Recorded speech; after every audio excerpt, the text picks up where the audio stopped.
Dimana manusia dan alam itu kan selalu kita memisah. Oh, kita harus menyelamatkan alam, apa segala halnya kayak gitu. Kamu menyelamatin alam atau kamu menyelamatin dirimu sendiri bertopang kepada alam? Benar. Oke. Kamu telah menaruh posisi di mana Anda terpisah dari itu, padahal kita nggak mungkin bisa hidup tanpa itu. Kita memang punya lahan, kita mempunyai batas lahan, tapi lahan itu akan mengefek lahan tetangga bawahnya. Kamu adalah hulu dari hilirnya orang untuk orang lain. Jadinya kalau kamu menjaga itu bukan cuma dalam ruang kamu sendiri, tapi kamu juga menjaga untuk dalam ruang orang lain.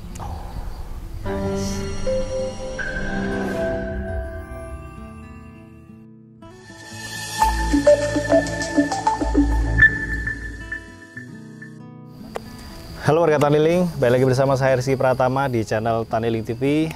Oke, di video kali ini sangat menarik sekali. Saya berkunjung di tempat yang namanya adalah Bumi Langit Institute, di mana tempat ini penuh dengan ilmu dan juga filosofi tentang kehidupan. Yang dimana kehidupan kita itu artinya di alam ya Mas ya. Bersama ditemani oleh Mas Krisna, ini adalah salah satu pengajar atau owner dari Bumi Langit Institute, benar Mas? Ya, anaknya. Oke, boleh. Betul. Pokoknya ini yang mengelola di sini lah, Mas Krisna. Boleh sapa dulu warga Taniling, Mas Krisna. Salam kenal, nama saya Krisna. Saya berkecimpung di dalam keduniaan ini pada saat ditemplokkan kepada bumi dengan ibu, dengan bapak saya. Oke. Dan kebetulan nyangkut di sini, tapi nyangkut dalam keberkahan. Wah, Masya Allah. Nah, warga Taniling, bisa dilihat kan secara bahasa yang kita dapat di pembukaan ini sangat filosofis sekali ya. Dan mungkin kita nanti akan bahas tentang permakultur dan juga konsep apa yang dijalankan di Bumi Langit Institute. Karena sebelum kita mulai tadi kita ngobrol banyak tentang pandangan mengenai permakultur itu ternyata keren banget. Basic ilmu kita, filosofi kita tentang alam, bagaimana kita hidup dan berperan sebagai alam juga. Mungkin boleh dibuka dulu dengan penjelasan permakultur, Mas. Iya, menariknya ya sebenarnya ya kalau kita itu ngebawa permakultur di dalam pembahasan ini adalah tendensi kan kita itu metodologi yang akhirnya itu kayak langsung kayak oh ini ada sesuatu yang baru memisahkan. Tapi kalau kita ngebahas permakultur itu sendiri dari bahasanya aja udah dari dua kata kan, permanen dan kultur. Jadinya budaya yang permanen. Budaya permanen itu sendiri kalau kita ngelihat budaya permanen itu apa? Jawa, Sunda, Bali, Dayak, Baduy. Apa itu nggak permanen di dalam itu menghidupi kita selama ribuan tahun kita di Indonesia itu udah berjalan. Permakultur itu cuma menjadi jembatan terhadap bagaimana kita mengerti kembali itu dan diadaptasikan kepada dunia modern sekarang. Jadi itu bukan sesuatu yang baru dan bagaimana untuk mencukupi kebutuhan bukan cuma terhadap manusianya, tapi alam itu sendiri. Gara-gara secara sendirinya kita seringnya terpisah, di mana manusia dan alam itu kan selalu kita memisah. Oh, kita harus menyelamatkan alam, apa segala halnya kayak gitu. Kamu menyelamatin alam atau kamu menyelamatin dirimu sendiri bertopang kepada alam? Benar. Oke. Kamu telah menaruh posisi di mana Anda terpisah dari itu, padahal kita nggak mungkin bisa hidup tanpa itu. Murninya permakultur itu sendiri, itu sebenarnya cuma dari etika dan prinsip. Etikanya sederhana, peduli bumi, peduli manusia, dan berbagi adil. Dan dalam berbagi adil itu kita memikirkan peduli terhadap masa depan. Gara-gara kalau kita adil, kita tidak pernah mengambil lebih dari apa yang kita butuhkan. Oke. Dan alam selalu berkembang, maka dari itu selalu akan memberikan sesuatu lebih lagi kepada generasi selanjutnya. Itu murninya permakultur. Udah, sekarang apa kita mau mengambil perannya kita bersama alam itu lagi? Di mana kita itu saling mendukung satu sama lain. Sesederhana itu aja. Kalau aku dukung kamu, masa kamu nggak dukung aku juga gitu loh. Saling ngebantu supaya kita gampang. Nopang bobotnya kan nggak terlalu berat. Tapi kalau alam itu bukan pilihan. Kita hidup bersamanya. Kita itu cuma numpang di sini.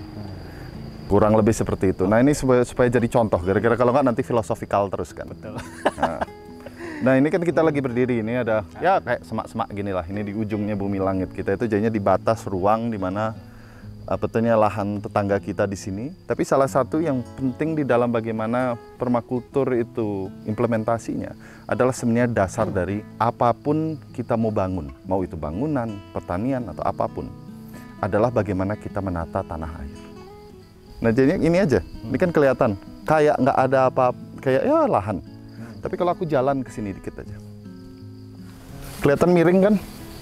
Ya, terasa miring. Terasa miring. Ini berhubungan tidak ditata secara umumnya, keburu kan. Yang penting hasil. Apa yang terjadi? Tanah dari sini tergerus, air semua turun.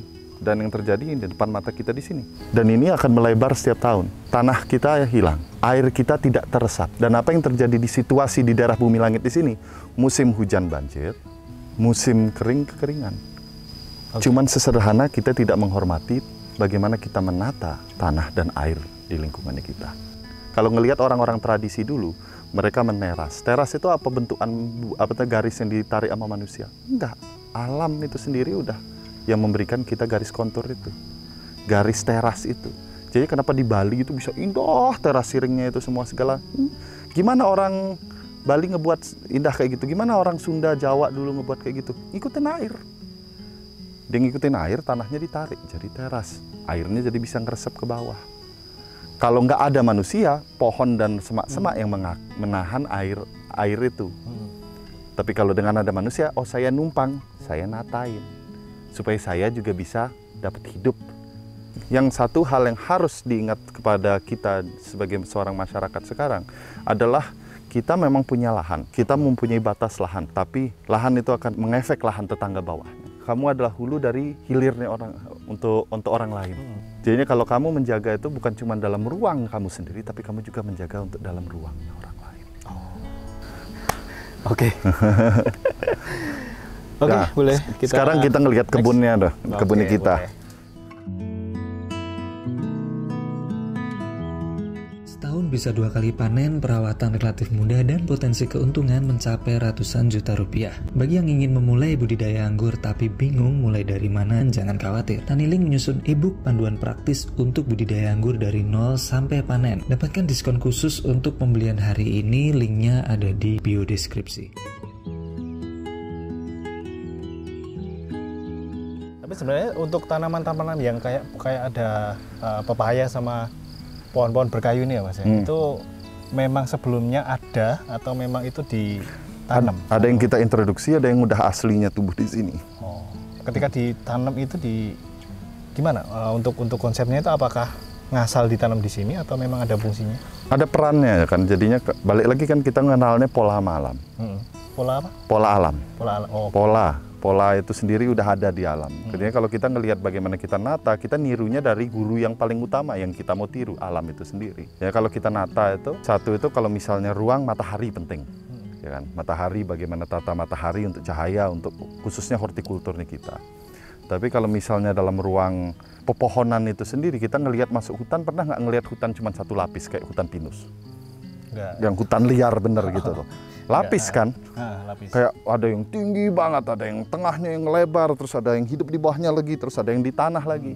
Nah itu namanya lapisan dalam hutan. Jadi pada saat kita menanam tanamannya kita mengikuti lapisan itu. Hutan itu kita tata seperti itu, jadinya bisa padat sekali. Dan itu dia memang mempunyai perannya masing-masing. Kamu punya kelapa paling atas, pete, terus di atas bawahnya kelapa, bawahnya lagi di sana kamu bisa nanam jeruk, bawahnya lagi kamu bisa nanam kopi. Jadi ini kamu tentunya punya sebuah produksi yang bukan cuma secara horizontal, tapi vertikal juga. Dengan kita bisa berinteraksi dengan alam, kita bisa menata ruangnya dengan alam itu sendiri. Dan balik lagi, dengan alam itu gara-gara kita adalah bagiannya, bukan sesuatu yang terpisah. Oke. Ya, itu jatuhnya kita punya jauh lebih banyak waktu untuk melakukan hal-hal lain. Gara-gara tentunya nggak usah nyemprot lagi. Ini lahan udah nggak dicangkul. Aku retakin aja pakai garpu, tak tanam. Udah nggak butuh nyangkul lagi, gara-gara tanahnya malah bagus. Kayak gitu loh, tanahnya udah, lihat aja nih tanahnya. Kita lihat nih, tuh hitam. Udah ada arangnya semua segala halnya. Kalau dibandingin tadi ngelihat tanah tetangga kan merah. Nah baunya itu aja udah seger banget, silahkan. Kalau kamu mencium aja kayak tanah hutan. Pernah nggak kalau kamu masuk hutan terus hujan itu baunya kayak gini kan? Solusinya apa untuk ngebuat tanah kayak gitu? Kompos. Kasih, kelar. Ini kita sambil next ya, karena mungkin Cahaya udah mulai panas. udah mulai panas nih. Diperhatiin nggak ini ada rumput tumbuh di sini? Rumput tumbuh di sini kan kayak jarang banget, nggak terlalu padat gitu. Kira-kira kalau tanah udah subur, rumput itu udah nggak punya peran di sana. Nah, itu gimana tuh? Rumput itu sebenarnya perannya, kan gulma kalau kita sebagai petani biasanya disebutnya gulma. Tapi rumput sebagai peran utuhnya adalah pada saat sesuatu tanah udah saking rusaknya, nggak ada yang bisa tumbuh di sana, peran rumput adalah menutupi tanah itu dan memperbaikinya. Tapi pada saat tanahnya udah subur, peran si rumput itu udah mulai menghilang gara-gara tanahnya udah nggak usah dibenerin. Dia nggak mau terlalu sehat di sana. Oke.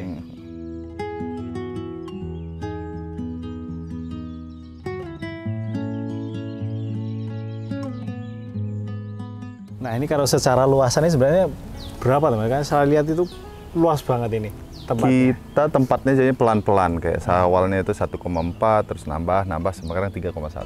3,1 hektar? Ya. Oh luas juga ya. Tapi secara luas yang sebesar ini itu sebenarnya bisa diperkecil nggak sih untuk teman-teman bisa meniru gitu? Sebenarnya sangat bisa malah kalau kita ngelakuinnya di ruang kecil. Yang menariknya kadang-kadang kan orang ngelihat pertanian itu kayak, atau bagaimana kita menumbuhkan ruang itu harus menumbuhkan ruang yang luas. Tapi sebenarnya kayak seberapa banyak sih kita butuh untuk ngasih makan diri kita sendiri? Itu kan pertanyaan. Kalau kamu mau basicnya, misalnya sederhana aja. Ini ada tanaman di sebelah sini nih. Oke. Nah, ini ada tanaman sebelah sini. Ini namanya gedi. Kamu lihat nih, ini tumbuhnya segini. Ruang yang diambil seberapa? Bisa habisin? Sendiri nggak sih?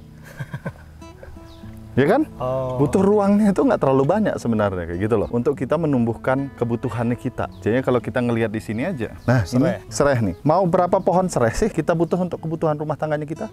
Jadi nggak butuh terlalu banyak. Ruangnya seberapa? Nggak ada cuman ada 1 kali 1. Kalau saya di sini harus ngurus 3,1 hektar bersama teman-teman dan keluarga di sini.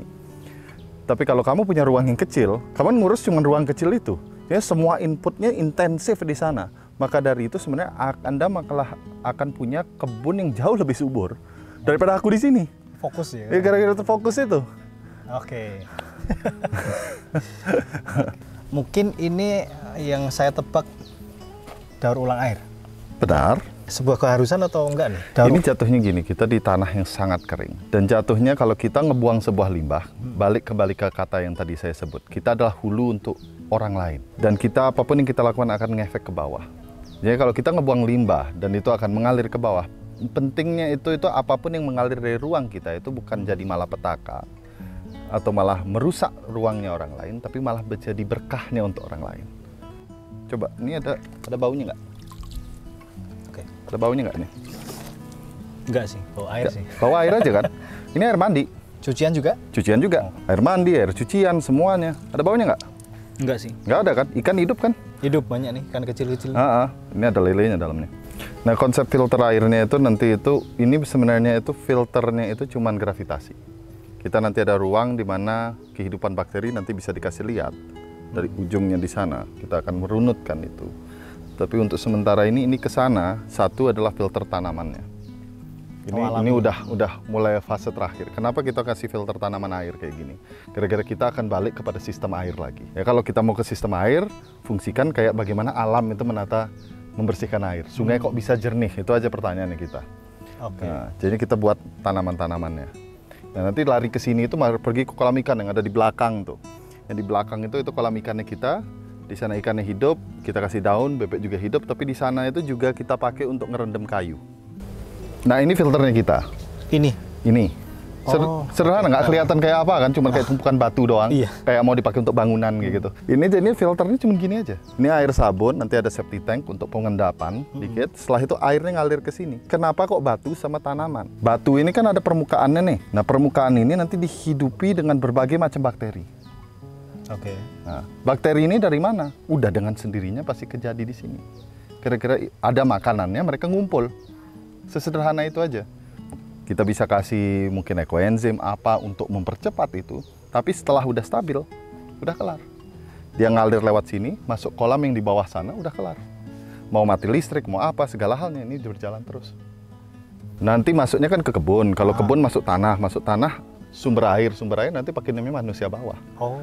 Oh, iya, kan orang tetangga nanti yang dapat airnya kita kalau kita ngerebesin ke sini. Jadi di sini semua kalau kita ngelihat aja nih, ada kolam-kolam rebasan di sana semua. Oh ini, oke. Banyak di seluruh bumi langit ini banyak pengendapan air untuk air balik ke dalam tanah. Nah, itu untuk menjaga kelembapan tanahnya kita. Sekaligus juga untuk kedepannya, untuk masyarakat orang di bawah. Ini memang dibikin? Memang dibikin. Nah, ini yang dimaksud kita adalah hulu untuk orang lain. Iya. Betul. Kamu di pantai pun, kamu masih adalah hulu.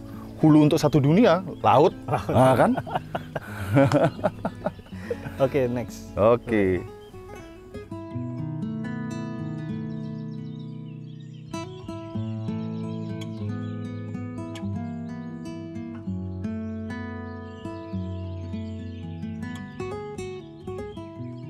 Selain filter air, saya menemukan juga hal menarik yang ada di sini, yaitu digester atau biogas ya, yang bahannya dari kotoran hewan, bahkan katanya ada kotoran manusia juga di sini. Nah, itu ada ceritanya, ya. Oke. Jadi dalam pengertian kan kita dalam mencapai sini itu kan banyak trial and error dan belajar semua segala halnya kan. Dan ini sebenarnya kalau kita ngelihat biodigester ini sendiri, biodigester ini desain yang bagus banget dari salah satu temennya kita. Ini desain double tank untuk biodigester untuk 12 sapi. Oke. Nah, 12 sapi. Jadinya ini dan efisiensinya tinggi banget. Dan kita udah ngelihat sistemnya yang udah jalan itu. Nah, kenapa kok aku menggunakan contoh tempat lain bukan di sini? Di sini bagaimana kita menempatkannya? Biodigester kan harus di bawah rumah. Supaya gasnya bisa naik ke dapur. Iya. Ya kan? Kalau nggak kan harus pompa lagi. Nah, metananya harus ke atas. Nah, itu nanti kita bakar, kita pakai untuk masak. Tapi dulu itu kita itu baiknya untuk biogas itu berfungsi, itu kandang harus dekat sama biogas. Nah, jadi harus sebelahnya biogas. Supaya kotorannya itu semurni mungkin, supaya produksi gasnya tinggi. Nah, ini kenapa kita membuat di atas tanah, sederhananya adalah nggak usah dungkluk kalau mau manen. Dan bisa dilihat juga kan. Tapi gara-gara satu kandangnya di atas dan jauh, jadi kita kan harus encerin. Kita encerin supaya mau turun, tapi produksi gasnya kita turun. Jadi kita cuma pakai untuk masak di sini. Nah, Bapak akhirnya sadar, oh ini nggak terlalu maksimal. Dan sapi kita juga nggak punya kapasitas untuk memiliki 12 sapi. Maka dari itu, oke, daripada kita punya biogas yang tidak terlalu bisa kita gara-gara situasi ruangnya kita tidak bisa memaksimalkannya, apalagi yang kita bisa manfaatkan dari biogas ini. Akhirnya biogas ini berevolusi menjadi bioseptik. Bioseptik namanya? Iya, kan sekarang bioseptik itu kan yang dijual-jual tuh. Betul. Ya ini kurang lebih, sekarang biogas dan septic tank. Gasnya turun banget, kita cuma bisa nyalain kompor. Tapi sekarang,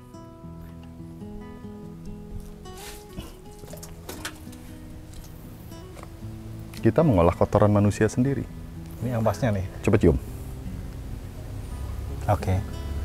Harus deket sih. Harus deket banget kan. Tapi di sini nggak cium kan? Nggak cium. Dan satu hal itu bahwa kamu tidak.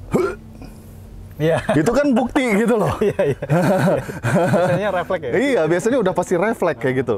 Melainkan ini nggak bau sama sekali. Kameramen suruh cobain tuh mas. Iya, ini di belakang kamera harus nyium juga. Ayo, coba cium. Ada baunya nggak? Nggak ada kan? Gantian tuh. Kompos. Biasanya berpikir dulu biasanya memang nggak bau ya. Iya. Terbukti bisa. Yang jelas bukan bau yang bau tai gitu. Nah, kulitku masih kayak model. Dari sini nanti dia ngalir ke bawah, nanti ada kolam penangkapannya. Pas hujan, kan ini udah dikontur. Dia airnya naik, kotorannya ngalir sendiri ngikutin konturnya. Gak usah gotong. Mupuk berarti? Mupuk. Oh. Berarti nggak usah repot-repot ngangkat. Gara-gara ibu bapak udah tua dan ini kebunnya ibu. Ibu mau yang penting bisa nanam-nanam yang mupukin alam. Konsepnya bagus banget ya. Otomatis aja. Otomatis, iya. Dan kalau listrik mati nggak masalah. Oke. Iya kan? Betul.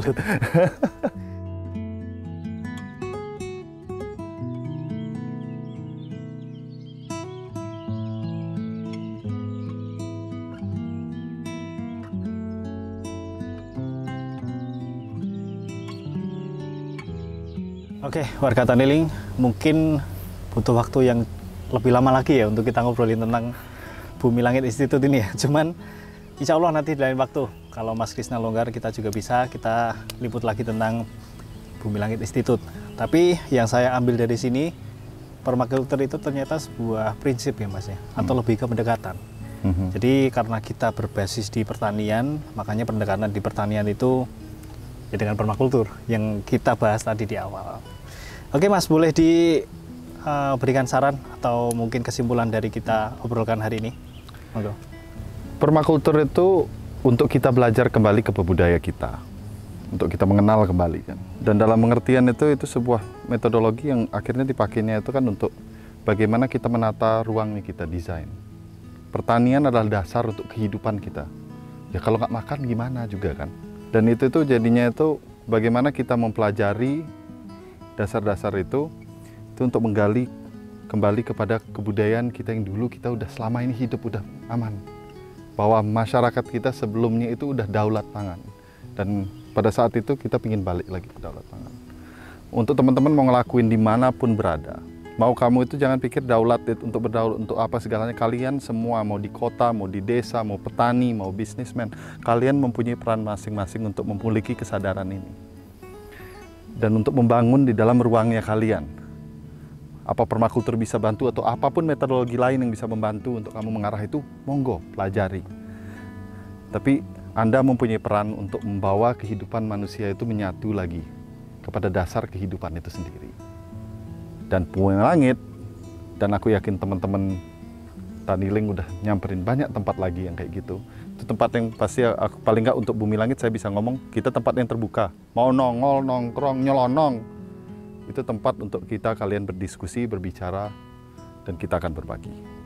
Dan rasanya semakin lama dengan masa hidup ini, baiknya lebih banyak orang berbagi.